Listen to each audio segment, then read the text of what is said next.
वो रहमत आलम का लक़ब जिसको मिला है, वो नूर हुदा नूर हुदा नूर हुदा है। वो सल्ले अला सल्ले अला सल्ले अला है। सूद के मुताल्लिक़ अल्लाह तबारक व तआला ने एक जगह नहीं बल्कि कईयों जगह इरशाद फरमाया कि सूद हराम है, सूद खाना हराम है, सूद लेना भी हराम है, सूद देना भी हराम है। लेकिन आज उम्मत मुस्लिमा का एक बड़ा तबका सूद की लानत के अंदर गिरफ्तार है, जबकि बताया भी जा रहा है कि सूद बदतरीन घिनौनी अमल है। सूद सिर्फ एक किस्म का नहीं होता है बल्कि बहुत सारी इसके अंदर किस्में आ जाती है, और बहुत सारे लोग सूद के अंदर मुब्तला हैं।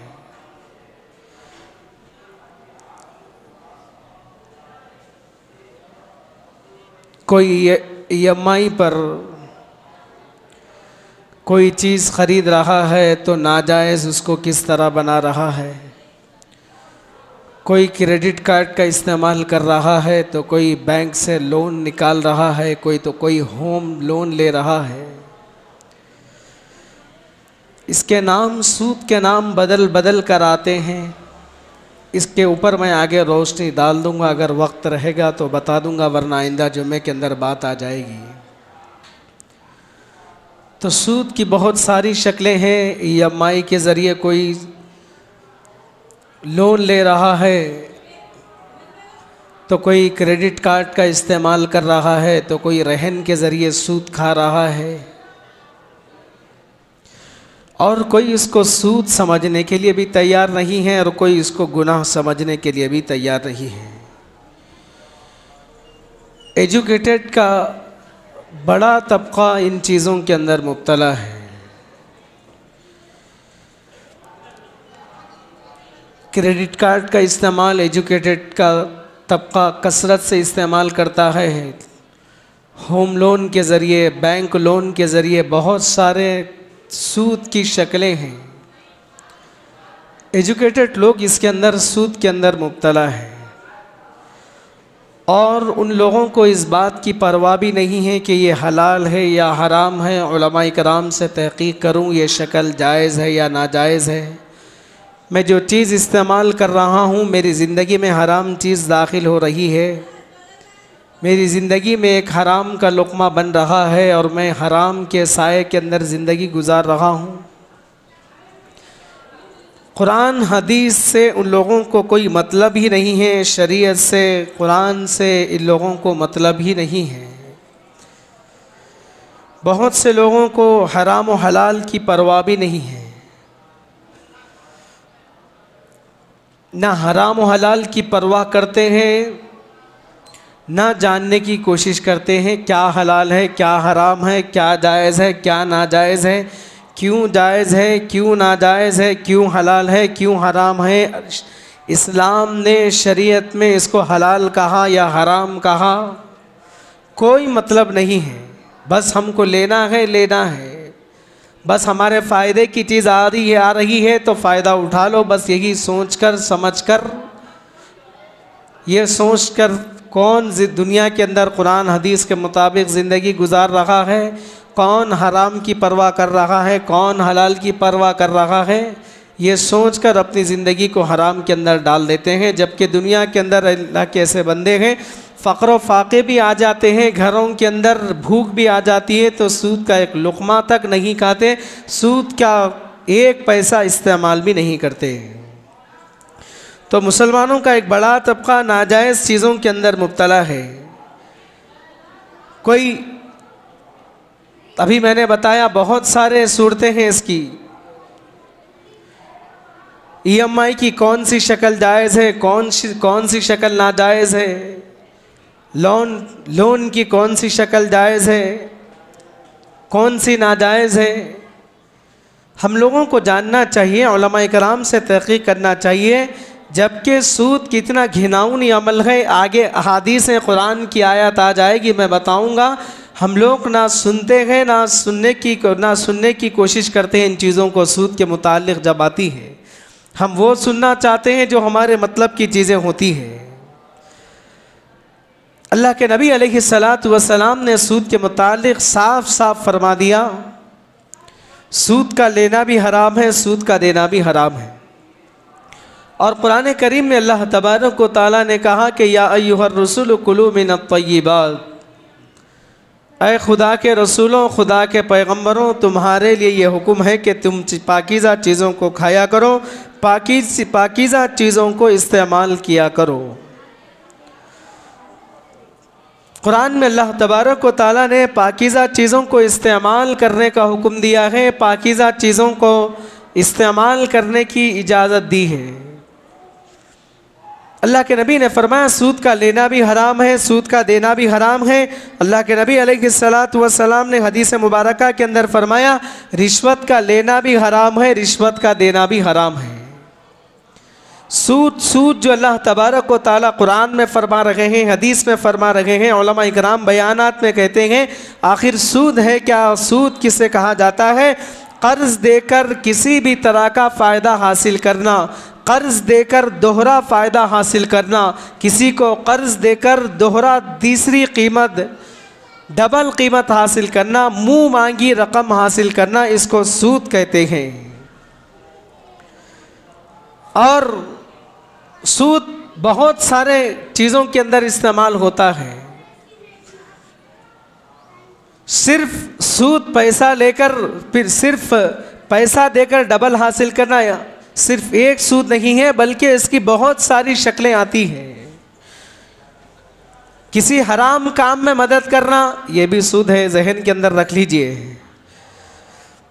आपस में ख़रीदो फरोख्त करना ये जायज़ है। कौन सी चीज़ें ख़रीदो फरोख्त करना ये समझने की ज़रूरत है हम लोगों को। आपस में बै और शिरा जिसको कहा जाता है, ख़रीदो फरोख्त करना जायज़ है।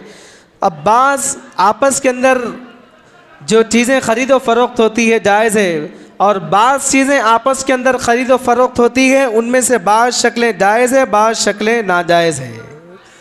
अब कुरान की आयत सुन लीजिए, अल्लाह तबारक व तआला ने कुरान करीम के अंदर सूद के मुतालिक क्या फरमाया, यमहकुल्लाहु रिबा व युर्बिस सदक़ात। अल्लाह तबारक व तआला ने सूद को हराम करार दिया है। यमहकुल्लाहु रिबा, सूद को हराम करार दिया है, सूद घटाता है। यमहकुल्लाहु रिबा व युर्बिस सदक़ात, सूद घटाता है और सदक़ात बढ़ाता है। ज़ाहिर इसमें ये समझ में आता है कि अगर कोई आदमी किसी को सूद दे रहा है, उससे डबल कीमत और उससे कई ज़्यादा कीमत सूद देकर मांग रहा है, उससे मुतालबा कर रहा है, तो ज़ाहिर सी बज़ाहिर ये समझ में आ रहा है कि ये माल बढ़ाता है। लेकिन अल्लाह तबारक व तआला फरमाते हैं सूद घटाता है। वयुर्बिस सदक़ात, जो आदमी सदका निकालता है अल्लाह तबारक व तआला उसके माल को बढ़ाते हैं। जो आदमी सूद देता है, जो आदमी सूद का माल खाता है, जो आदमी सूद का पैसा लेता है, गरीबों को देकर जो आदमी सूद का पैसा खाता है, जो आदमी यतीमों को, मिस्कीनों को, मजबूरों को सूद का पैसा देकर उन लोगों से रकम, मुंह मांगी रकम वसूल करता है और दोहरी कीमत उससे हासिल करता है, इसको सूद कहा जाता है। इसी को अल्लाह तबारक व तआला ने कहा आगे वाले की मजबूरी के वक्त पैसे देना और उससे डबल पैसों का मुतालबा करना और उससे मुंह मांगी रकम हासिल करना, इसी को सूद कहा जाता है। इसी को अल्लाह तबारक व तआला कुरान में फरमा रहे हैं यमहकुल्लाहु रिबा व युर्बिस सदक़ात। अल्लाह तबारक व तआला सूद को घटाते हैं, सदक़ात को बढ़ाते हैं। और बज़ाहिर ऐसा महसूस हो रहा है सूद देने से फ़ायदा हासिल होगा और सदक़ात निकालने से माल कम होता, ऐसा नहीं है। बल्कि अल्लाह तबारक व तआला फरमा रहे हैं सूद के माल को घटाता हूँ। जो आदमी सदका व खैर खैरात करता है, गरीबों के अंदर सदका व खैर खैरात करता है, मुझे राज़ी करने के लिए यतीमों की मदद करता है, मिस्कीनों को सदका करता है, मजबूरों में सदका करता है और दीगर जगह सदका करता है, जहां कहीं भी मेरे ज़रूरत बंदे, मोहताज बंदे होते हैं, उन लोगों पर सदका और खैर खैरात जो बंदा मेरा करता है, मैं उसके माल को बढ़ाता हूं, मैं उसके माल को बढ़ोतरी अता करता हूं। इस आयत में अल्लाह तबारक व तआला ने यह फरमाया है यमहकुल्लाहु रिबा व युर्बि सदक़ात, सूद घटाता है, माल को घटा देता है और सदक़ात बढ़ा देता है। सूद लेने वाले का माल घटता रहेगा, सूद देने वाले का माल घटते रहेगा। अल्लाह तबारक व तआला सूद लेने वाले को ऐसे अज़ाबात के अंदर मुब्तला कर देते हैं, सूद देने वाले को अल्लाह तबारक व तआला ऐसी बीमारियों के अंदर मुब्तला करते हैं, एक झटके के अंदर उसका पूरा माल ख़त्म कर देते हैं। अल्लाह तबारक व तआला सूदखोर को एक बीमारी के अंदर अगर मुब्तला कर दे तो सारा माल चला जाता है। और सदक़ात के बेशुमार अहादीस हैं, वो अलग उन्वान है। अल्लाह के नबी अलैहिस्सलातु वस्सलाम ने क्या फरमाया, सदका बुरी मौत से टालता है और सदका खैर खैरात करने वाले के माल को अल्लाह तबारक व तआला बढ़ाते हैं। तो सूद देने वाले का माल घटता रहेगा, सदका खैर खैरात करने वाले का माल बढ़ता जाएगा। दूसरी जगह अल्लाह तबारक व तआला ने फरमाया अहल्लल्लाहुल बैअ व हर्रमर रिबा, अल्लाह तबारक व तआला ने सूद को हराम किया है, तिजारत को अल्लाह तबारक व तआला ने हलाल किया है, सूद को हराम किया है और तिजारत को अल्लाह तबारक व तआला ने हलाल किया है। दूसरी जगह अल्लाह तबारक व तआला ने फरमाया या अय्युहल्लज़ीना आमनू ला तअकुलू, ईमान वालों सूद ना खाओ। सूद बहुत बुरी चीज़ है, आज तकरीबन मुसलमान सूद के अंदर मुब्तला है। दूसरी जगह अल्लाह तबारक व तआला ने फरमाया फ़इन लम तफ़अलू फ़अज़नू बिहर्बि मिनल्लाहि व रसूली, अल्लाह तबारक व तआला ने कहा कि सूद मत खाओ, सूद का लेना भी हराम है, सूद का देना भी हराम है। अगर अल्लाह तबारक व तआला ने कुरान करीम में आगे फरमा रहे हैं फ़इन लम तफ़अलू फ़अज़नू बिहर्बि मिनल्लाहि व रसूली, अगर तुम ऐसा नहीं करोगे, सूद से नहीं बचोगे, सूद से नहीं रुकोगे तो अल्लाह तबारक व तआला फरमा रहे हैं फ़इन लम तफ़अलू फ़अज़नू बिहर्बि मिनल्लाहि व रसूली, अल्लाह तबारक व तआला से जंग करने के लिए और अल्लाह के रसूल से जंग करने के लिए तैयार हो जाओ।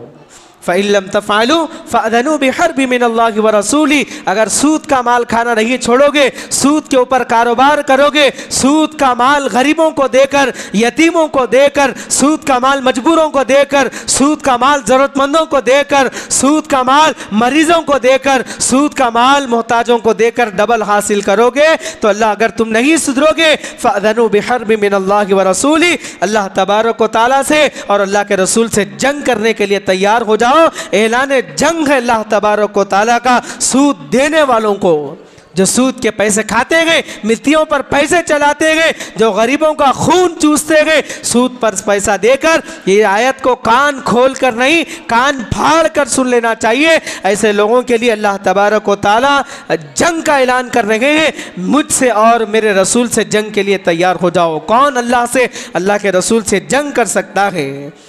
अल्लाह के नबी अलैहिस्सलातु वस्सलाम ने फरमाया सूद के अल्लाह तबारक व तआला सूद खाने वालों को 70 अज़ाबात के अंदर मुब्तला कर देते हैं। जो सूद खाता है, सूद पे जो पैसा चलाता है, अल्लाह तबारक व तआला उसको 70 अज़ाबात के अंदर अल्लाह तबारक व तआला मुब्तला कर देते हैं। अल्लाह के नबी अलैहिस्सलातु वस्सलाम ने सूद के मुतालिक बहुत ताकीद की है और बचने का अल्लाह के नबी अलैहिस्सलातु वस्सलाम ने हुक्म दिया है। सूद से बचने का हुक्म अल्लाह के नबी अलैहिस्सलातु वस्सलाम ने फरमाया है। सूद बहुत बुरी चीज़ है।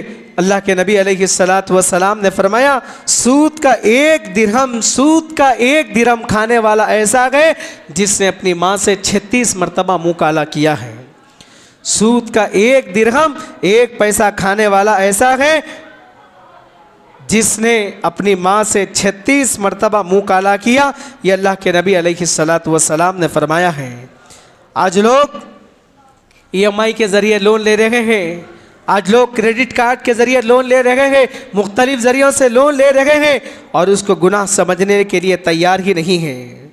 जायज़ सूरतें निकालने के अंदर लगे हुए हैं, जायज़ शक्ल सूरतें निकालने के लिए उलमा इकराम को घुमा फिरा कर मसाइल पूछते हैं आकर। सूद होता है, किसी भी किस्म का हो। अल्लाह के नबी अलैहिस्सलातु वस्सलाम की बेशुमार वाइदे हैं सूद के सिलसिले में।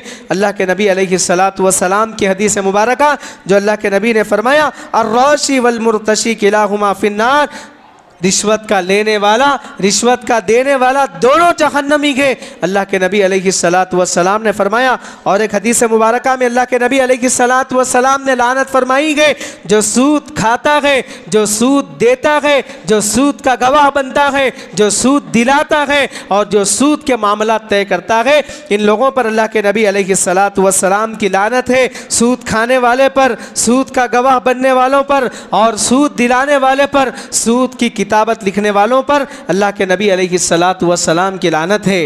हम लोगों की ज़िंदगियों में सूद दाखिल होता जा रहा है, सूद हम लोगों की ज़िंदगियों में दाखिल होता जा रहा है और हम सोच भी नहीं रहे हैं मेरी ज़िंदगी में सूद आ रहा है, जा रहा है, मैं सूद का इस्तेमाल कर रहा हूँ। और मैं क्या इस्तेमाल कर रहा हूँ? एक हराम की शक्ल, बहुत सारी सूद की बहुत सारी शक्लें हैं जो आज हम लोग तकरीबन लोग उसके अंदर मुब्तला है। बाज़ लोग तो वो है जो खुल्लम खुला सूद लेते हैं, जो बाज़ अहबाब तो वो है जो खुल्लम खुला सूद लेते हैं और सूद देते हैं, ये भी हराम है। और सूद की दूसरी शक्ल ये है कि बहुत सारे लोग हर्राज की छिट्टी चलाते हैं। हर्राज की छिट्टी का मतलब क्या है कि 10 लाख की, 5 लाख की छिट्टी 10 लोग मिलकर ले रहे हो, उसमें से जिस किसी को ज़रूरत होती है तो 5 लाख की अगर छिट्टी हो तो जिस किसी को पैसों की ज़रूरत हो 3 लाख देकर बाकी के 2 लाख रुपए पूरे हरामखोर बांट लेते हैं। ये भी नाजायज़ है, हराम है। लॉटरी की शक्ल, गाड़ी उठाना, बहुत सारे टीवी उठाना, लॉटरी की भी ये भी नाजायज़ शक्ल है। चौथी शक्ल ये है कि जोड़ा घोड़े का पैसा लेना, ये भी हराम है। अगर उलमा इकराम ने किताबों के अंदर लिखा, अगर जोड़ा घोड़ा मांग कर अगर कोई जोड़े घोड़े के पैसों से वलीमा करता है, वलीमा दावत सूद के पैसों से, और जो बच्ची वालों के पास से जो मांगी गई जो पैसे जोड़े घोड़े की जो रकम थी वो पैसों से वलीमा करता है तो वो भी हराम है। उलमा कराम ने किताबों के अंदर लिखा है। सेविंग अकाउंट्स है, बहुत सारे लोगों के सेविंग्स अकाउंट्स है, 1 लाख रुपए आ रहे हैं या 10 रुपये आ रहे हो, कौन हिसाब करके निकाल रहा है? वो भी सूद है, वो भी हिसाब किताब करके निकाल देना चाहिए। जो बैंक जो सेविंग अकाउंट में जो पैसे देता है, जो हराम के पैसे देता है, वो भी इस्तेमाल नहीं कर सकते। सूद के अंदर तकरीबन मुसलमान औरतें मुब्तला है, सूद के अंदर मुसलमान मोहल्ले, सूद के अंदर मुसलमान मोहल्लों की औरतें, मुसलमान इलाकों की औरतें अक्सर सूद के अंदर मुब्तला है। क्या दीनदार, क्या बेदीनदार, नमाजी अहबाब भी सूद के अंदर मुब्तला है, हज करने वाले अफराद भी सूद के अंदर मुब्तला है, जो नमाजी अपने आप को दीनदार कहलाने वाले वो भी सूद के अंदर मुब्तला है, मसाजिद की पहली सफ़ में आकर नमाज अदा करने वाले भी मुब्तला, सूद के अंदर मुब्तला है। हद तो ये हो गई कि बाज़ मसाजिद के ज़िम्मेदार भी सूद के कारोबार के अंदर मुब्तला है, सूद लेने के अंदर भी मुब्तला है, सूद देने के अंदर भी मुब्तला है। इसलिए आज हमारे दुआएं ना कबूल हो रही है, ना हमारी बद्दुआएं कबूल हो रही है। हराम खाने से दिल मुर्दा हो जाता है। जो आदमी हलाल कमाता है, हलाल खाएगा, अल्लाह तबारक व तआला उसको शहीदों के अंदर उठाते हैं। इसलिए हज़रत उमर रज़ी अल्लाह अन्हु की दौर खिलाफत में हज़रत उमर बिन ख़त्ताब रज़ी अल्लाह अन्हु ने मदीना मुनव्वरा के बाज़ार के अंदर ये बोर्ड लिख कर लगवा दिया था कि मदीना मुनव्वरा के बाज़ार के अंदर वही आदमी तिजारत करेगा जो आलिम होगा। तो हराम हलाल के मसाइल को जाने, हराम और हलाल के मसाइल को पहचाने। कुरान करीम में अल्लाह तबारक व तआला ने जो साफ़ कह दिया, या अय्युहर रसूल कुलू मिनत तय्यिबात, ए खुदा के पैगम्बर हो, खुदा के रसूल हो, तुम्हारे लिए ये हुक्म है कि तुम पाकीदा चीज़ों को खाया करो, पाकीदा चीज़ों को इस्तेमाल किया करो। हराम कमा कर, हराम खा कर, रमज़ानुल मुबारक के महीने के पूरे महीने के रोज़े रख कर, काबतुल्लाह के सामने बैठ कर, शब क़दर में इबादत करके, काबतुल्लाह के अंदर बैठ कर 2 रकात नमाज पढ़ कर, काबतुल्लाह के ग़िलाफ़ को पकड़ कर दुआ करोगे, तब भी कोई हमारी इबादत कबूल नहीं होगी, हमारी कोई दुआ कबूल नहीं होगी, क्योंकि इबादतों की कबूलियत का दारो मदार हमारे खाने पर है। खाना अगर हमारा पाक है तो हमारी नमाज कबूल है, खाना अगर हमारा पाक है तो हमारे सजदे कबूल है, खाना अगर हमारा पाक है तो हमारा हज कबूल है, खाना अगर हमारा पाक है तो हमारी तमाम इबादतें काबिल कबूल है। अगर खाना अगर हमारा पाक नहीं है, बहनों की मीरास का हक मार कर, हराम कमा कर, हराम खा कर, पड़ोसियों की ज़मीन दबा कर, दूसरे लोगों का हराम कमा कर, दूसरों को डुबा कर, बैतुल्लाह में घुस कर भी 2 रकात नफिल नमाज पढ़कर दुआ करोगे तो हमारी दुआ कबूल नहीं होगी, क्योंकि इबादतों की कबूलियत का दारो मदार हमारे खाने पर है। एक सहाबी अल्लाह के नबी अलैहिस्सलातु वस्सलाम की खिदमत में आए और आकर कहा, या रसूल अल्लाह सल्लल्लाहु अलैहि वसल्लम, मैं मुस्तजाब दुआ बनना चाहता हूँ, मैं मुस्तजाब दुआ बनना चाहता हूँ। मुस्तजाब दुआ कहते हैं मैं दुआ करूँ और मेरी दुआ फ़ौरन कबूल हो जाए। अल्लाह के नबी अलैहिस्सलातु वस्सलाम ने फरमाया अपने हलक के नीचे हलाल लुक़मा दाखिल करो, अपने हलक के नीचे हलाल लुक़मा दाखिल किया करो तो तुम मुस्तजाब दुआ बन जाओगे। आज लोग कंपनियों के नाम पर लूट रहे हैं। आज लोग किस तरीके से गुरबा को लूट रहे हैं, यतीमों का पैसों का सौदा कर रहे हैं, मिस्किनों का पैसों का सौदा कर रहे हैं। ऐसे हराम खोरों पर भरोसा करते क्यों हो? जो हलाल की कमाई से कमा कर जो लोग बता देते हैं कि हम तुमको डबल कीमत देंगे, दोहरी कीमत देंगे, अपनी कमाई हुई दौलत और अपने सोने को बेचकर, अपने मकानात को बेचकर ऐसे कंपनियों के अंदर पैसे दाखिल करते गए। कुछ आकर यूट्यूबर्स कह देते गए हमारे ऊपर भरोसा कीजिए। जो ऐसे लोगों पर हम लोग भरोसा करते हैं, ऐसे हराम खोर ना दूसरों का, गरीबों का, यतीमों का, मिस्किनों का कोई ख्याल नहीं करते, बस अपना फ़ायदा हासिल करके गरीबों को पैसों का फ़ायदा उठा लेते हैं। ऐसे हराम खोरों पर भरोसा भी नहीं करना चाहिए। हज़रत थानवी रहमतुल्लाह अलैह ने किताब के अंदर लिखा है अगर मर्दों के पास पैसा हो तो सोना मर्दों के पास अगर पैसा हो तो ज़मीन खरीदना चाहिए, अगर औरतों के पास पैसा हो तो ज़मीन और सोना खरीद कर रखना चाहिए। तो अपने मामलात को दुरुस्त करना चाहिए। क्या हलाल है, क्या हराम है, मेरी ज़िंदगी में क्या हलाल हो रहा है, क्या हराम हो रहा है। आज मुसलमानों के कारोबार हराम के अंदर मुब्तला है, सूद के अंदर मुब्तला है। गैर मुस्लिम मुसलमान के मामलात करने के लिए, मुसलमानों से मामलात करने के लिए गैर मुस्लिम डर रहे हैं। पहले के ज़माने में क्या होता था? अल्लाह के नबी अलैहिस्सलातु वस्सलाम के अहद मुबारक में, सहाबा के ज़माने में गैर मुस्लिम मुसलमानों से तिजारत किया करते थे। मुसलमानों के ऊपर भरोसा करके, मुसलमानों के ऊपर भरोसा करके, उनके ईमान पर उनके भरोसा करते हुए मुसलमानों से तिजारत किया करते थे। हज़रात सहाबा किराम आपस में तिजारत की दुकानें थी। अगर एक के पास कारोबार नहीं होता, दूसरा कोई खामोश बैठा हुआ होता, तिजारत नहीं होती, कारोबार नहीं होता, अगर गिराक आता तो मैं कुछ कारोबार कर चुका हूँ, अपना भाई खाली बैठा हुआ उसके पास भेज दिया करते थे। ऐसा आदल इंसाफ, ऐसा हराम से पाक होकर कारोबार हज़रात सहाबा किराम रिज़वानुल्लाहि ताला अलैहिम अजमाइन किया करते थे। तो अपने आप को बचा कर रखना चाहिए, हराम से बचा कर रखना चाहिए। आइंदा बकिया बातें, ज़रूरी बातें जो है EMI के मुतालिक, लोन के मुतालिक, इस पर आइंदा जुमा में आप लोगों के सामने रोशनी डाल दूँगा। अब चंद ज़रूरी मसाइल हैं जो आप हज़रात समाअत फरमा लीजिए। बहुत सारे नौजवान जॉब करने वाले, ऑफ़िस में जॉब करने वाले नौजवान, बहुत सारे जॉब करने वाले ऑफ़िस में जॉब करने वाले, दीगर कहीं पर जॉब करने वाले नौजवान ये मसला पूछते हैं कि दिवाली के मौके पर मुबारकबाद देना उन लोगों को जायज़ है? क्योंकि गैर मुस्लिम हमारी इबादत, हमारे ईदों के मौके पर हम लोगों को मुबारकबाद देते हैं, तो गैर मुस्लिम दिवाली के मौके पर मुबारकबाद देना जायज़ नहीं है। इस्लाम में, शरीयत में इसकी इजाज़त नहीं है। हाँ, अगर गैर मुस्लिम हमको मुबारकबाद दे रहे हैं तो गैर मुस्लिम भाइयों के मज़हब में कोई बुरा नहीं होगा। और हमारे मज़हब में, इस्लाम ने, शरीयत ने मुबारकबादी देने से मना किया है। गैर मुस्लिम हमारे ईद के मौके पर, हमारे नौजवान कहते हैं कि हमारे ईद के मौके पर वो लोग हम लोगों को मुबारकबादी पेश करते हैं, तो उनके अपने मज़हब में इजाज़त होगी। हमारे मज़हब में किसी गैर मुस्लिमों के ईदों के मौके पर मुबारकबाद देने की इजाज़त नहीं है। अल्लाह के नबी अलैहिस्सलातु वस्सलाम ने फरमाया मन तशब्बह बिक़ौमिन फ़हुवा मिनहुम, जिस किसी ने दूसरी कौम की मुशाबियत इख्तियार की वो उन्हीं में से है। दूसरा मसला ये है कि दिवाली के मौके पर गैर मुस्लिम भाई मिठाई देते हैं, मिठाई तकसीम करते हैं, क्या खा सकते हैं या नहीं खा सकते? दूसरा मसला, क्या दिवाली की मिठाई खाना जायज़ है या नाजायज़ है? इसके अंदर दारुल उलूम देवबंद का फतवा है कि 2 बातें लिखी हुई है। जो गैर मुस्लिम भाई दिवाली के मौके पर मिठाई तकसीम करते हैं, अगर उसके अंदर हराम और नापाक चीज़ का मिलावट नहीं है, हराम और नापाक चीज़ मिली हुई नहीं है, तो इसका इस्तेमाल किया जा सकता है। देवी और देवताओं के नाम पर चढ़ावा ना हो, यानी उसके ऊपर, मिठाई के ऊपर पूजा पाठ ना हो।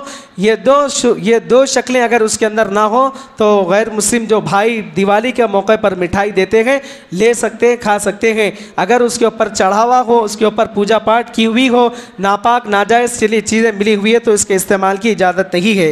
गैर मुस्लिमों के साथ हाँ ये और बात है, अच्छा सलूक करना चाहिए। अल्लाह के नबी अलैहिस्सलातु वस्सलाम ने गैर मुस्लिमों के साथ भी अच्छा सलूक किया है। अल्लाह के रसूल सल्लल्लाहु अलैहि वसल्लम के बाजू पड़ोसी में यहूदी थे। अल्लाह के रसूल सल्लल्लाहु अलैहि वसल्लम उन लोगों के साथ अच्छा बर्ताव किया करते थे। तो लेन देन का मामला कर सकते हैं, हदिये दे भी सकते हैं, गैर मुस्लिमों से ले भी सकते हैं, लेकिन दिवाली के मौके पर, मिठाई के मौके पर इन दो बातों का ख्याल रखना चाहिए। गैर मुस्लिम भाई बास क्या करते हैं, मुसलमानों को पटाखे भी दे देते हैं। दिवाली के मौके पर मिठाई भी तकसीम करते हैं और पटाखे भी दे देते हैं। तो पटाखे लेने की भी इजाज़त नहीं है, क्योंकि इस्लाम में, शरीयत में इसकी इजाज़त नहीं है। मुसलमान इलाकों में देखिए, मुसलमान महल्लों में देखिए, दिवाली के मौके पर मुसलमान लड़के महल्लों में क्या कर रहे हैं, आतिशबाजी के अंदर मुब्तला है, पटाखे फोड़ रहे हैं। अल्लाह तबारक व तआला ने फजूल खर्च करने से मना किया है। इस्लाम में, शरीयत में आतिशबाजी से मना किया है। हम पटाखे फोड़ रहे हैं, दूसरों को तकलीफ़ हो रही है, दूसरों को, मरीज़ों को तकलीफ़ हो रही है। पटाखे मुसलमान महलों में फुट रहे हैं, घरों के अंदर पता नहीं कौन सा हार्ट का पेशेंट है, कौन किस मर्ज़ के अंदर मुब्तला है। हम लोग पटाखे फोड़कर दूसरों को तकालीफ़ें पहुँचा रहे हैं, जबकि अल्लाह के नबी अलैहिस्सलातु वस्सलाम की हदीस मुबारक है, अल मुस्लिमु मन सलिमल मुस्लिमून मिन लिसानिही व यदिही, कामिल तरीन मुसलमान वो है जिसकी ज़ुबान व हाथ से दूसरे मुसलमान महफूज हो। तो घरों के अंदर मरीज़ होते हैं, कमज़ोर लोग होते हैं, पटाखों की वजह से कईयों लोगों के नुकसान पहुंचते हैं। कईयों दिवाली के मौके पर पटाखों की वजह से कईयों गरीबों की झोपड़ियां जल गई, जानी नुकसान पहुंचा, माली नुकसान पहुंचा और बदनी नुकसान पहुंचा, गाड़ियों को नुकसान पहुंचा।